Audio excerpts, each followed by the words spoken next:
रामशर की आई क्लास में आप सबका बहुत बहुत स्वागत है। दोस्तों, अभी हम लोग अपने देश में हिंदी पखवाड़ा मना रहे हैं। 14 सितंबर से हिंदी दिवस के दिन से ही हिंदी पखवाड़ा शुरू हो जाता है और हिंदी को बचाने के लिए, हिंदी को सशक्त करने के लिए हम लोग हिंदी पखवाड़ा मनाते हैं। उसी हिंदी पखवाड़ा के अंतर्गत हम लोग अपनी वर्णमाला को दोहराते हैं, अपनी वर्णमाला को पुनः सीखने की कोशिश करते हैं। तो हिंदी वर्णमाला में कितने वर्ण हैं? तो प्रचलित रूप से जो हम लोग जानते हैं वो है 52 वर्ण। अगर आप 52 वर्ण जानते हैं तो एकदम बिल्कुल सही है। लेकिन कुल जो जिन जिन शब्दों का हम लोग प्रयोग करते हैं या हिंदी जिन शब्दों का प्रयोग करती है उनमें कितने वर्णों का प्रयोग करती है, तो अगर कुल हम लोग ये करें तो प्रचलित रूप से 59 वर्ण हिंदी भाषा ने स्वीकार किए हैं। हिंदी में कुल 59 अर्थात 59 वर्ण हैं और ये 59 वर्ण प्रचलित रूप से 52 है। सामान्य व्यक्ति को कम से कम इतना तो पता होना चाहिए कि 52 वर्ण हैं। तो आइए हम लोग देखते हैं कि ये 59 वर्ण किस प्रकार हमारी भाषा हिंदी भाषा में स्वीकार किया है विद्वानों ने और क्यों स्वीकार किया है, इसको भी देखते चलते हैं। तो स्वर हिंदी वर्णमाला में 11 हैं। अ, आ, ई, उ, री, ए, आई, ओ, आओ, ये 11 स्वर हैं, जिसमें 4 हर्ष स्वर हैं, 3 दीर्घ स्वर हैं और 4 संयुक्त स्वर हैं। तो टोटल हो गए ये 4 + 4 4 और 4 8 और 3 11, ये टोटल 11 हो गए। अब व्यंजन कितने हैं? तो व्यंजन जो हैं वो 3 प्रकार के व्यंजन पाए जाते हैं। स्पर्श व्यंजन, अंतस्थ व्यंजन और ऊष्म व्यंजन। एक चौथे प्रकार का जो व्यंजन है वो संयुक्त व्यंजन है। तो इसमें स्पर्श व्यंजन के अंतर्गत क वर्ग में क, ख, ग, घ, अंगा, च वर्ग में च, छ, ज, झ, इया, ट वर्ग में ट, ठ, ड, ढ, मूर्धন্য या मूर्धा से जो न पुकारते हैं हम लोग उसको न कहते हैं। त, थ, द, ध, न, प, फ, ब, भ, म, ये टोटल 25 हैं। और अंतस्थ व्यंजन 4 हैं, य, र, ल, व। ऊष्म व्यंजन 4 हैं, तलव्य स, मूर्धन्य स, दंत स, ह। और संयुक्त व्यंजन 3 है, प्रचलित संयुक्त व्यंजन 3 है। छ क्षत्रिय वाला छ, त्र त्रिशूल वाला त्र, अज्ञ ज्ञानी वाला ज्ञ। और इस प्रकार ये टोटल य र ल अंतस्थ व्यंजन और ऊष्म व्यंजन 8 और 3 ये जो हैं वो हैं संयुक्त व्यंजन, ये 3। और इस प्रकार से हो गए ये 11, 25, 8 और 3। और प्रचलित संयुक्त व्यंजन, ये 3 संयुक्त व्यंजनों के अलावा प्रचलित संयुक्त व्यंजन है स्र, जिससे आप श्री लिखते हैं, श्रम लिखते हैं, वो 1 है, यानी 4 संयुक्त व्यंजन हो गए। ये भी संयुक्त व्यंजन है, स र से बना हुआ है। संयुक्त व्यंजन 2 वर्णों से मिलकर बने हैं, 2 व्यंजनों से मिलकर बने हैं। तो जैसे छ जो है वो क जोड़ स से बना हुआ है, त्र जो है त जोड़ र से बना हुआ है, ठीक है। उसी तरह ज्ञ जो है ज और इया से बना हुआ है, ठीक है। तो उसी तरह स्र जो है वो श जोड़ र से बना हुआ है, ठीक है। तो ये संयुक्त व्यंजन हो गए। उसके अलावा विद्वानों ने हिंदी भाषा में प्रयुक्त जो प्रयोग हो रहे हैं, प्रयोग में लाए जा रहे हैं शब्द, उनमें प्रयुक्त वर्णों के आधार पर अपभ्रंश व्यंजन से ड़ और ढ 2 व्यंजनों को स्वीकार किया है। ड और ढ के अलावे ये दोनों में भिन्नता है। ड और ढ का इन दोनों से भिन्नता है। कैसे?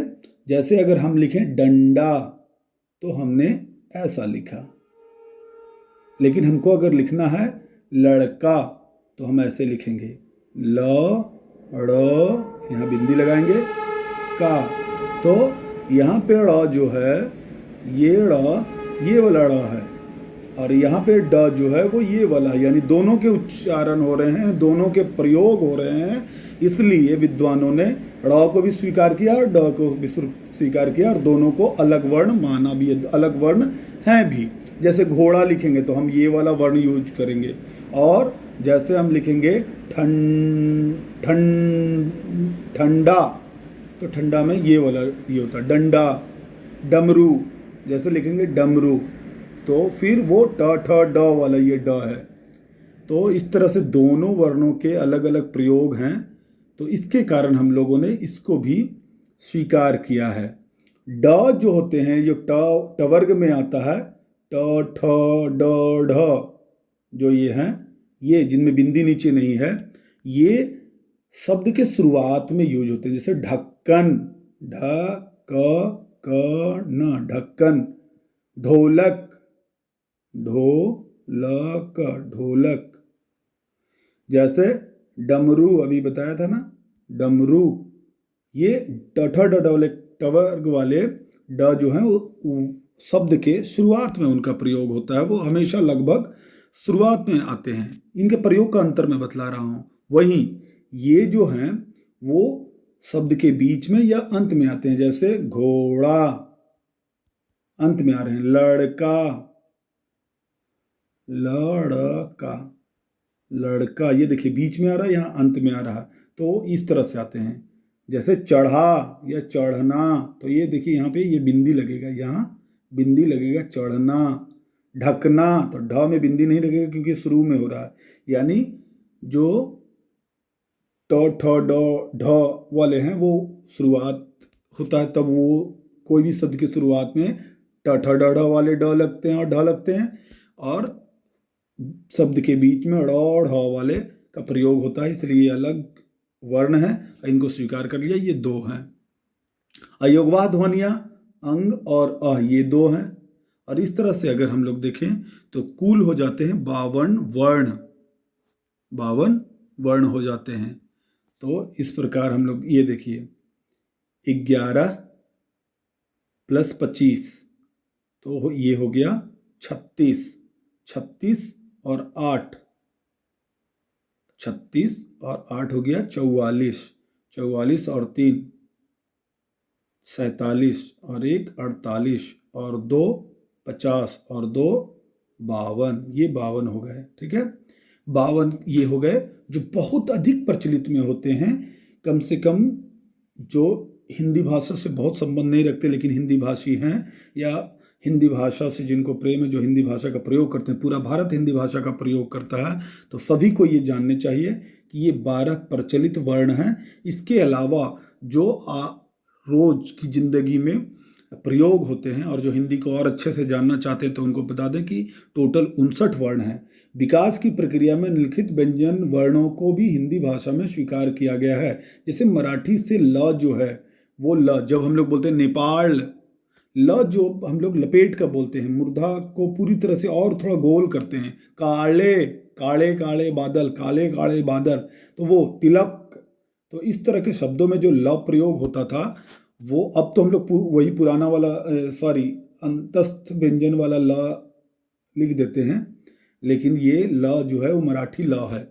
उसी तरह फारसी के विकास की प्रक्रिया में हम लोगों ने फारसी के जो क ख ग ज फ यानी नुक्ता सहित, देखिए नीचे नुक्ता लगा हुआ है, नीचे है ना ये नुक्ता लगा हुआ है, तो ये इन शब्दों को भी हम लोगों ने स्वीकार कर लिया है, और हिंदी को इससे समृद्धि मिली है, समृद्ध हुआ है हिंदी। इसके बहुत सारे शब्द हमारे हिंदी भाषा में अंगीकार कर लिया गया है।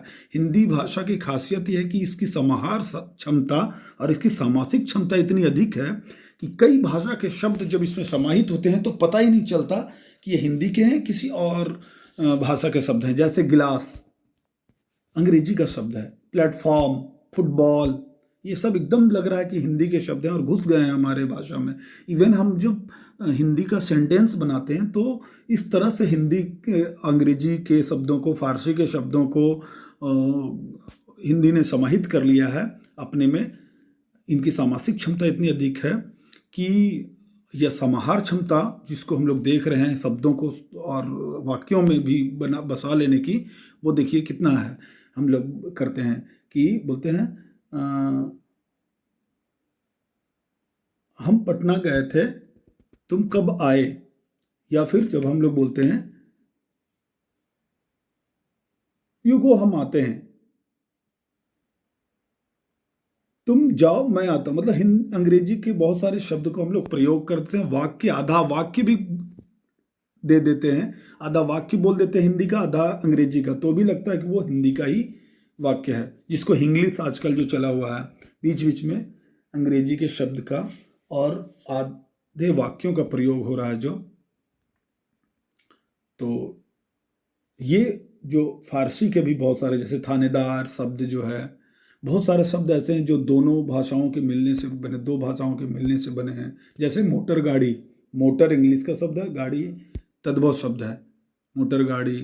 रिक्शा वाला, तो रिक्शा जो है वो जापानी शब्द है, यानी विदेशी शब्द है, और फिर वाला जो है यहाँ का शब्द है, देशज शब्द है।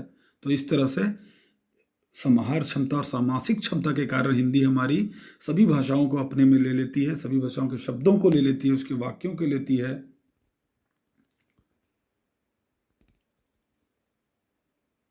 हम लोग गए थे बट वो वहाँ नहीं था। बट को ऐसे अब समाहित कर लिया अपने अंदर, लग रहा है कि बट जो है हिंदी का ही कोई शब्द है। कुछ दिनों में ये आने वाले जनरेशन को पता भी नहीं चलेगा कि बट जो है वो अंग्रेजी का शब्द है। जैसे कभी कभी हम लोग पूछते हैं तो क्या तुम वहाँ चलोगे, नो नो नो हम लोग नहीं जाएंगे, ऐसे हम लोग बोलते हैं। तो हिंदी और अंग्रेजी के वाक्यों तक को अपने में समाहित कर लेता है। इसी तरह से तो ये जो है वो मराठी का ला हुआ एक, और ये एक, और फारसी के 5 शब्द जो हैं, सॉरी वर्ण हैं ये जो, तो 5 और 1 6, और एक जो ना दीर्घ रीन, कई जगहों पे हम लोग रीत जैसे शब्द का इस्तेमाल होता है। कभी कभी संस्कृत के ऐसे शब्द हैं जो इस्तेमाल होते हैं। अभी एक शब्द मुझे सिर्फ याद आ रहा है, रित।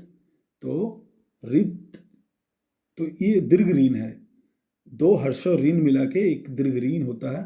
तो ये 7 वर्ण हो गए। ये तो स्वीकार था पहले से, अभी विद्वानों का मत है कि इसको और गहराई से हम लोग इसको समझें और इसको अपना लें। तो ये 7 वर्ण हुए, तो 52 और 7 59। इस प्रकार से 59 वर्ण जो हैं वो हिंदी ने स्वीकार कर लिए हैं।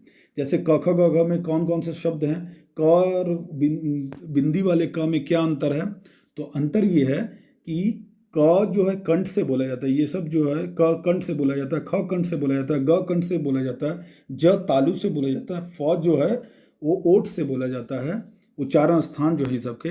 लेकिन जब हम लोग उसको बिंदी लगा के प्रयोग करते हैं फारसी के, तो वो ऐसे हो जाता है। जैसे क को हम लोग कमर, मतलब उसको गहराई, उसका थोड़ा सा वजन उस पर दिया जाता है। जैसे ख वाला जो है खाना, खाना ये खाना वाला खाना नहीं है, ये जो खाने बने होते हैं वो है खाना।